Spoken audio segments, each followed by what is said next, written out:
থাকবেন সংস্থার অন্যতম সদস্য অ্যাডভোকেট জাকির হোসেন লিটন ভাই।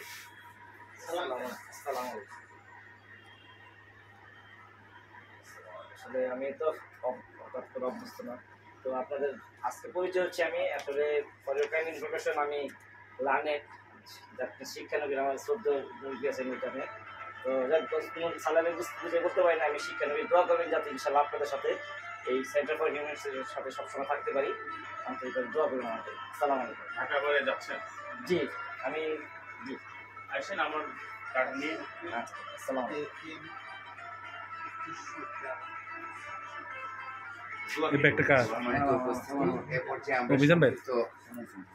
আলোচনা শুনবো অ্যাডভোকেট ফসরুজ্জামান ভাইয়ের কাছ থেকে। শাহরুজ্জামান আসসালামু আলাইকুম। সেন্টার ফর হিউম্যান আয়োজিত আজকে শহীদ আলামিন হোসেন আগমনের ইন্তেকাল উপলক্ষে বিশেষ দোয়া মাহফিল আয়োজিত হয়েছে।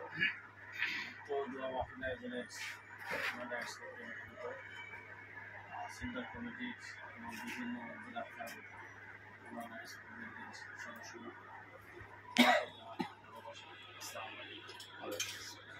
আজকে এখানে আসলে বক্তব্যের কোনো কিছু নাই, এটা একটা শোকের ভিতর দিয়ে আমরা সবাই আছি।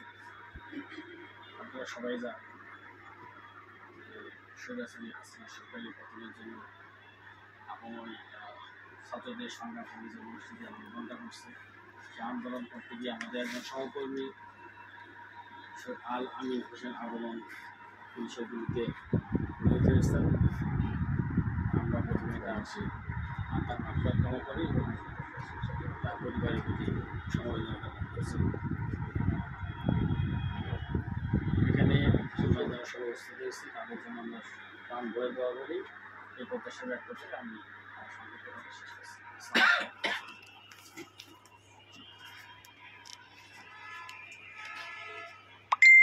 ধন্যবাদ অ্যাডভোকেট শাহরুজ্জামান ভাইকে। এরপর যে আমরা সংক্ষিপ্ত আলোচনা শুনব।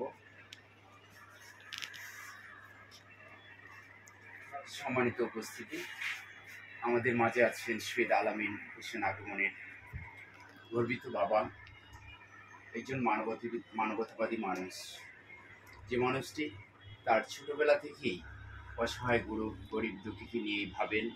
অসহায় গরিব দুঃখীর দুঃখ কষ্ট লাঘবে যিনি নিয়মিতভাবেই কাজ করেন, তার জ্বলন্ত প্রমাণ হচ্ছে আমি। সম্মানিত উপস্থিতি, শহীদ আলামিন হোসেন আগমনের আব্বার কাছ থেকে শহীদ আলামিন হোসেন আগমনের কিছু স্মৃতিচারণ আমরা শুনব। এ পর্যায়ে শহীদ আলামিন হোসেন আগমনের গর্বিত বাবা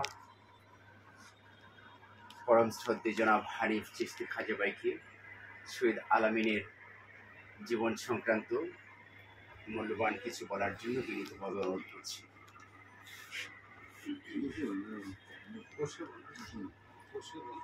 আসসালামু আলাইকুম হাজিরানের মজলিস। আমার এই ছেলে হিউম্যান রাইটসে আছে, আসলেই সে একটা ভালো মানুষ ছিল।